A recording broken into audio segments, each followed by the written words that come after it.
तो हेलो दोस्तों, आपका स्वागत है Inosuke and Kanao versus Doma part 1 में। चलिए शुरू करते हैं। तो कहानी की शुरुआत वहीं दिखाई जाती है जहाँ इनोसुके डोमा और कनाओ के पास पहुंच जाता है और वो कहता है चलो लड़ते हैं। अभी इनोसुके डोमा को घूरने लगता है और उसे पता चल जाता है कि ये परमुंटू है।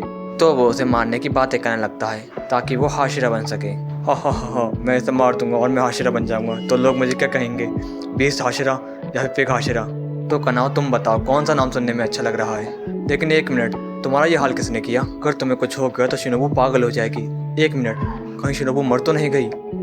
तभी डोमा कहता है कि शिनोबू नहीं मरी है, वो लड़की मेरे अंदर समा गई है और वो हमेशा जिंदा रहेगी मेरे साथ साथ। उसे कोई दर्द नहीं हो रहा है। तो ये सुनकर इनोसुके शिनोबू को याद करने लगता है तो उसे गुस्सा आ जाता है और वो सीधा डोमा पर हमला करने लगता है। तो कनाओ उसे सांस लेने से मना कर देती है ताकि डोमा की पंखों की वजह से उसकी बॉडी ठंडी ना पड़ जाए।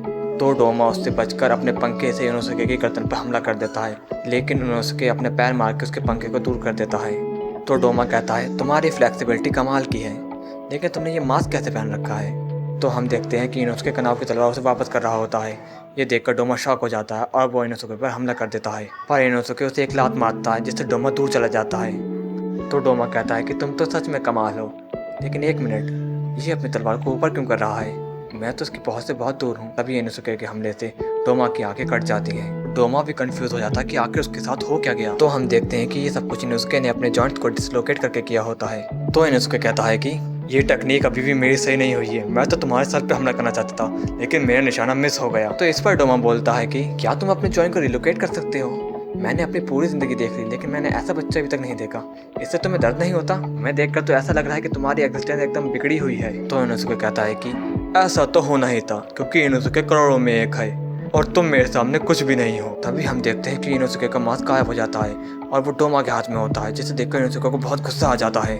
तभी डोमा कहता है कि तुम्हारे चेहरे को देख के ऐसा लगता है कि मैं तुमसे पहले कभी मिल चुका हूँ। क्या हम पहले कभी मिले हैं? तो इनोसुके उससे कहता है कि मैं तुम्हारे जैसे टीमर से कभी नहीं मिला हूँ, तो अपने गंदे हाथों से मेरे मास्क को छूना बंद करो।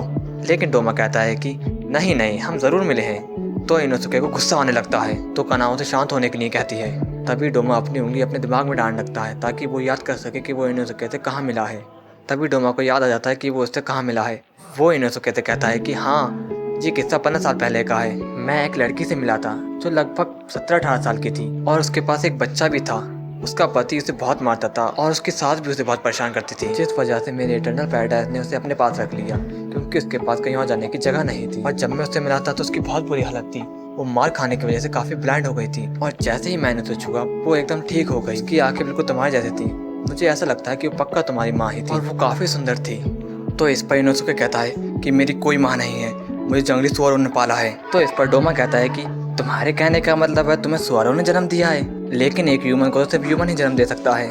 लेकिन इनोसुके उसे चुप रहने के लिए कहता है और उस पर हमला कर देता है, लेकिन डोमा उसी पर उल्टा हमला कर देता है। और जब डोमा इनोसुके पर दोबारा हमला करने जा रहा होता है तो कनाओ उसे बचा लेती है और उसे शांत रहने के लिए कहती है। तो डोमा इनोसुके से कहता है कि थोड़ी देर शांत तो रह लो, पहले अपनी माँ की कहानी तो सुन लो। मेरा उसे खाने का कोई इरादा नहीं था, क्योंकि वो बहुत ब्यूटीफुल थी। मैं चाहता था वो हमेशा मेरे करीब रहे। वो ज्यादा समझदार तो नहीं थी, लेकिन वो गाना अच्छा गा लेती थी और तो हमेशा तुम्हें गोदी में उठाकर पिंकी प्रॉमिस गाना गाया करती थी। पिंकी प्रॉमिस से इनोसुके को याद आता है कि एक दिन किसी ने उससे वादा किया था कि वो उसे प्रोटेक्ट करेगी और हमेशा उसका ख्याल रखेगी।